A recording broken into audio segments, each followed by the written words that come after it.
Physical education का paper हर साल मुश्किल होता जा रहा है। फिजिकल एजुकेशन में ट्रेंडिंग क्वेश्चंस और ट्रेंडिंग टॉपिक्स कौन से हैं, लास्ट में पढ़कर अगर अच्छे मार्क्स लाना चाहते हो तो इन टॉपिक्स को मत छोड़ना। क्या पीई में कुछ ऐसे टॉपिक्स भी हैं जो हर साल रिपीट हुए हैं, बार बार रिपीट हुए हैं। हे एवरीवन, वेलकम बैक और मैं हूं आपका अपना मनन भैया। और मैं जानता हूं यार तुम लोगों का अकाउंट से पहले है फिजिकल एजुकेशन का पेपर, और मेरे बहुत सारे स्टूडेंट्स ऐसे हैं जो विदाउट मैथ्स वाले हैं, जिन्होंने फिजिकल एजुकेशन लिया हुआ है एडिशनल सब्जेक्ट में। और आज के इस वीडियो में मैं चैप्टर वाइज ब्रेक डाउन करने वाला हूं कि कौन से चैप्टर से कौन कौन सा ऐसा टॉपिक है जहां से क्वेश्चन ऑलमोस्ट हर साल पास में पूछा गया है। देखो, मैं कोई भविष्यवाणी नहीं कर रहा कि जो टॉपिक्स मैंने यहां लिख दिए बस यहीं से पेपर आएगा। ये जो टॉपिक्स हैं ये वो टॉपिक्स हैं जो पास्ट में बार बार रिपीट हुए हैं, तो बहुत हाई चांसेस हो जाते हैं, बहुत संभावना हो जाती है कि इस साल भी इन टॉपिक्स में से आपको आपका पेपर मिलेगा। तो ये आपके हो जाएंगे मोस्ट इंपॉर्टेंट टॉपिक्स। तो पेपर कुछ ही दिनों में अगर तुम इन टॉपिक्स को करके जाओगे तो पास तो तुम पक्का हो जाओगे। अगर तुम्हारा टारगेट सिर्फ पास होने की, बस मेरे पासिंग मार्क्स आ जाए, तो ये टॉपिक्स कर जाना, 100% पास हो जाओगे। और जिन्हें अच्छा स्कोर करना है वो भी इन टॉपिक्स को अच्छे से करके जाना है, क्योंकि ये वो चीजें जो श्योर शॉर्ट तुम्हारे पेपर में पूछी जाती हैं। तो टाइम वेस्ट नहीं करते और स्टार्ट करते हैं आज के इस वीडियो को। मोस्ट रिपीटेड टॉपिक शेयर करने से पहले मैं तुम्हारे को एक बड़ी इंपॉर्टेंट चीज बताना चाहता हूं। इस वीडियो के दौरान ना मैं तुम्हारे साथ 2 टिप्स शेयर करूंगा। उन 2 टिप्स को अगर तुमने फॉलो कर लिया ना तो तुम्हारे 5 से 10 मार्क्स एक्स्ट्रा आ जाएंगे। मान लो तुम्हारे आने हैं 70 में से 30, तो अगर तुमने इन 2 टिप्स को फॉलो कर लिया तो तुम्हारे 35 या 40 आ जाएंगे। तो ड्यूरिंग द वीडियो ये 2 टिप्स बताऊंगा, तो पूरा वीडियो ध्यान से सुनना।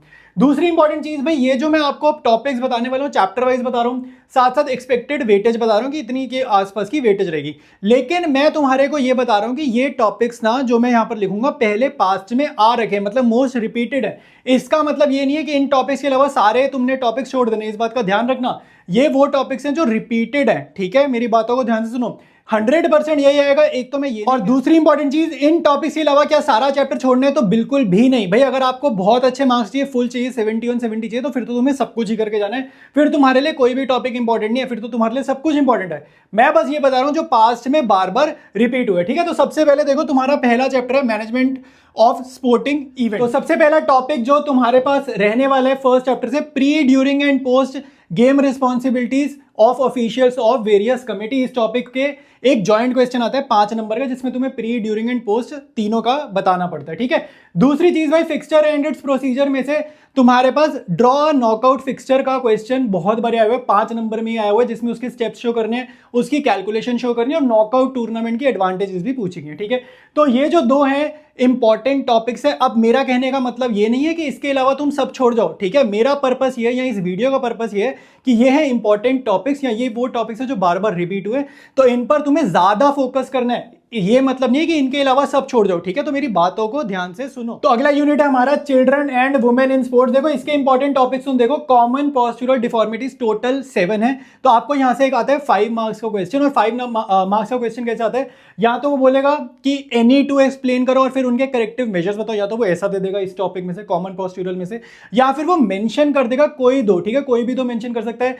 फ्लैट फुट बोल सकता है, नॉक नीज बोल सकता है, ठीक है, राउंड शोल्डर बोल सकता है, कोई भी बोल सकता है, और फिर बोलेगा उनके करेक्टिव मेजर्स बताओ, ठीक है। और मेरे हिसाब से फ्लैट फुट और नॉक नीज इतनी आई थिंक थोड़ी सी तो कॉमन है। अगर तुम्हारा सोशल सर्कल बड़ा है ना तो तुम किसी को जानते भी हो सकते हो जिसको ये वाली प्रॉब्लम हो। दूसरा यहाँ पे फीमेल एथलीट ट्रायड मतलब 3, तो इसका मीनिंग और इसके कंपोनेंट्स करके जाना। ये 3 नंबर शॉर्ट नोट में पास में कई बारी आ रखा है, ठीक है। तो ये 2 टॉपिक्स है जो यहां से रिपीट हुए हैं, ठीक है। ये तुम्हें आएंगे ये मेरे को नहीं पता, लेकिन मैं ये कह रहा हूं ये पास्ट में आए हैं, तो इन पे ज्यादा फोकस तुम्हें करके जाना है।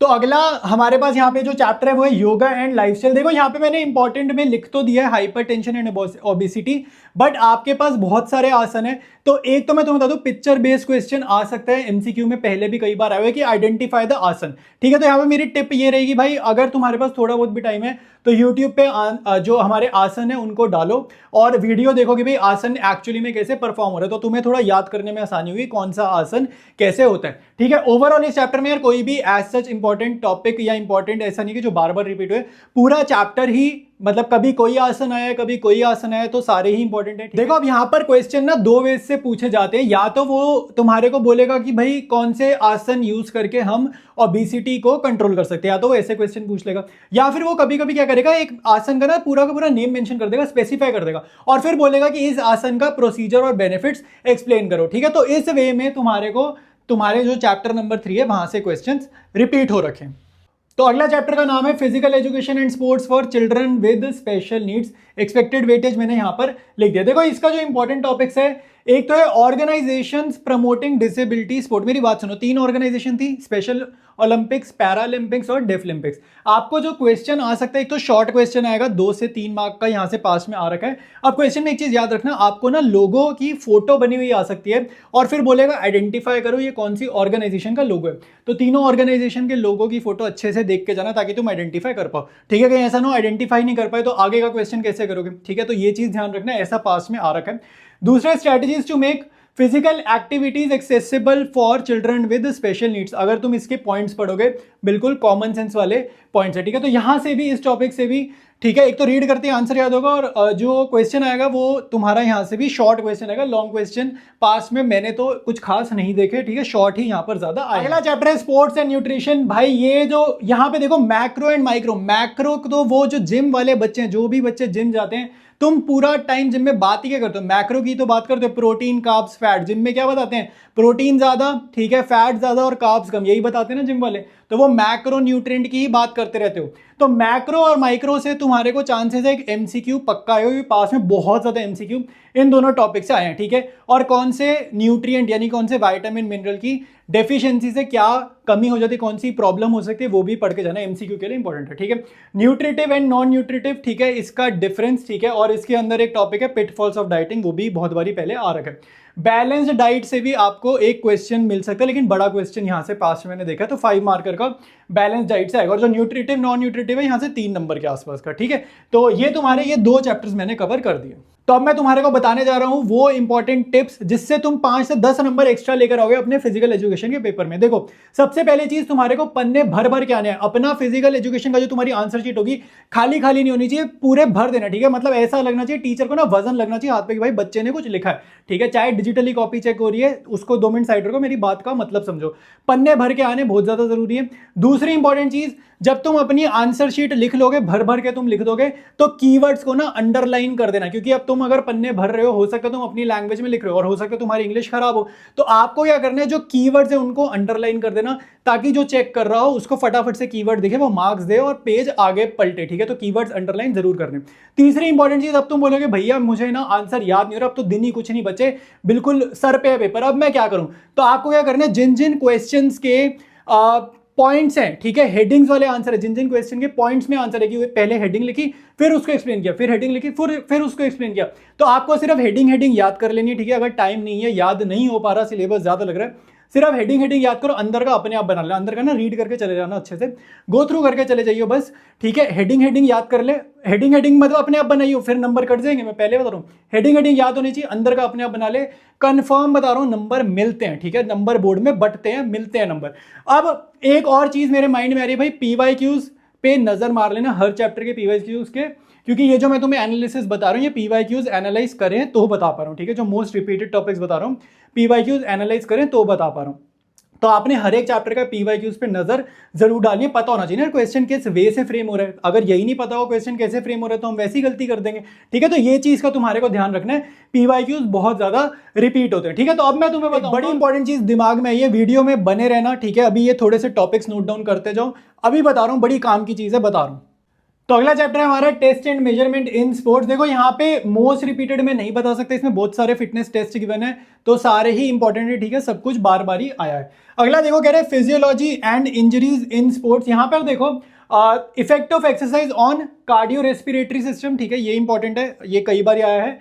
और effect of exercise on muscular system important है, लॉन्ग क्वेश्चन 5 मार्क्स का यहाँ पर आया हुआ है। ठीक है, तो कार्डियो तुमने सुना होगा, जिम में कई बार बोलते हैं ना कार्डियो मतलब होता है हार्ट प्लस लंग्स। ठीक है, दूसरा इंपॉर्टेंट टॉपिक है यहाँ पे स्पोर्ट्स इंजरीज किस टाइप की होती है, क्लासिफिकेशन इसकी। ठीक है, तो इस पे तुम्हारा एक शॉर्ट क्वेश्चन कई बारी आ रखा है पास, 2 से 3 नंबर का ना शॉर्ट नोट यहाँ पर देखा गया है। सॉफ्ट टिश्यू इंजरी पे क्वेश्चन आ रखा है, लैसरेशन पे आया हुआ है, एब्रेशन पे आया हुआ है। तो स्पोर्ट्स इंजरी में से 2-3 नंबर का पास में कई बारी शॉर्ट नोट आया हुआ है। तो अब मैं तुम्हें बताऊंगा बायोमैकेनिक्स एंड स्पोर्ट्स चैप्टर के मोस्ट रिपीटेड टॉपिक्स। अगर तुम देखोगे तो काफी हैवी वेटेड चैप्टर, 10 नंबर का ये तुम्हारा आना है। देखो यहाँ पे मोस्ट रिपीटेड है न्यूटन के 3 लॉज ऑफ मोशन, छोटी क्लासेस में हम ऑलरेडी पढ़ रहे हैं। यहाँ से तुम्हारे को शॉर्ट क्वेश्चन कई बार पास में आया हुआ है, शॉर्ट क्वेश्चन। ठीक है, 3 नंबर के आसपास का। 5 नंबर में इक्विलिब्रियम बहुत ज्यादा इंपॉर्टेंट, बहुत बारी आ रखा है इक्विलिब्रियम 5 नंबर में, इसकी टाइप्स, फैक्टर्स अफेक्टिंग इक्विलिब्रियम, ठीक है। फ्रिक्शन भी 5 नंबर का ही कैंडिडेट है, ठीक है। फ्रिक्शन और उसकी एडवांटेजेस डिसएडवांटेजेस टाइप्स ये सारी 5 नंबर है, ठीक है। तो ये जो इक्विलिब्रियम एंड फ्रिक्शन ग्रीन से लेके 5 नंबर में कई बार आया है। न्यूटन लॉ ऑफ मोशन जो है 3 नंबर में कई बार आ। तो अब बारी आ रही है तुम्हारे नेक्स्ट चैप्टर की, psychology and injuries in sports. देखो यहाँ पे जो मोस्ट रिपीटेड है पर्सनैलिटी में, personality trades, big 5 theory very much repeated 5 number में, ठीक है। 5 नंबर में बिग 5 थ्योरी पर्सनैलिटी ट्रेड्स, ठीक है। और मैं तुम्हारे को हमेशा बता रहा हूँ यार, ये जो मैं बता रहा हूँ इसके अलावा सब छोड़ के नहीं जाना, ये मोस्ट रिपीटेड है, ठीक है। पास्ट में बार बार आए हैं, ठीक है। तो मैं वो टॉपिक्स तुम्हारे साथ शेयर कर रहा हूँ। मोटिवेशन में इसके टाइप्स और इसकी टेक्निक्स दोनों कई बारी पूछी गई है, वो भी 5 नंबर में, ठीक है। अगला जो हमारा चैप्टर कह लो, यूनिट कह लो, ट्रेनिंग इन स्पोर्ट्स, ठीक है। वेटेज तुम्हारे सामने लिखिए। इसमें आइसोमेट्रिक और आइसोटोनिक, ठीक है, अगर इसका डिफरेंस आया या इन तीनों का शॉर्ट नोट आया, ठीक है, आइसोमेट्रिक और आइसोटोनिक का डिफरेंस, ठीक है, या इन तीनों का शॉर्ट नोट, तो 3 नंबर के आसपास हो सकता है। नहीं तो इन तीनों में आपको 5 मार्कर भी मिल जाएगा। बोलेगा भाई स्ट्रेंथ डेवलपमेंट मेथड्स बताओ कौन से हैं, उनकी एडवांटेजेस बताओ, उनकी डिसएडवांटेजेस बताओ। तो तीनों जॉइंट क्वेश्चन जो है आपको 5 नंबर में मिल सकता है। तो अब मैं तुम्हारे को बता रहा हूँ एक और बड़ी जरूरी चीज, देखो ये 3 चैप्टर्स जो मैंने यहाँ लिखे हैं, training in sports, test and measurement, biomechanics, इन तीनों की अगर तुम वेटेज जोड़ोगे तो 27 मार्क्स के ये चैप्टर है। तीनों चैप्टर बहुत हेवी वेट है। इन तीनों को अगर तुमने अच्छे से कर लिया ना, सिर्फ इन तीनों को, मैं वैसे कह रहा हूँ, खाली इन तीनों के भरोसे मत चले जाना, लेकिन एक कहने वाली बात है कि अगर तुम इन तीनों चैप्टर को भी बहुत ध्यान से कर लो और सारा सही करके आओगे, 27 मार्क्स है, पास तो तुम यहीं हो जाओगे, ठीक है। तो इन तीनों चैप्टर पे ज्यादा फोकस कर लेना, बाकी चैप्टर के जो मोस्ट रिपीटेड टॉपिक्स बताए हैं उन पे अच्छे से फोकस कर लेना, पास सारे के सारे तुम हो जाओगे फिजिकल एजुकेशन में। कोई टेंशन लेने की बात नहीं है। जो इंपॉर्टेंट टिप्स मैंने ड्यूरिंग द वीडियो बताई वो सारी की सारी फॉलो करके जाना, बहुत अच्छा रिजल्ट तुम्हारा पीई में आएगा। तो ऑल दी बेस्ट मेरी साइड से तुम सभी को।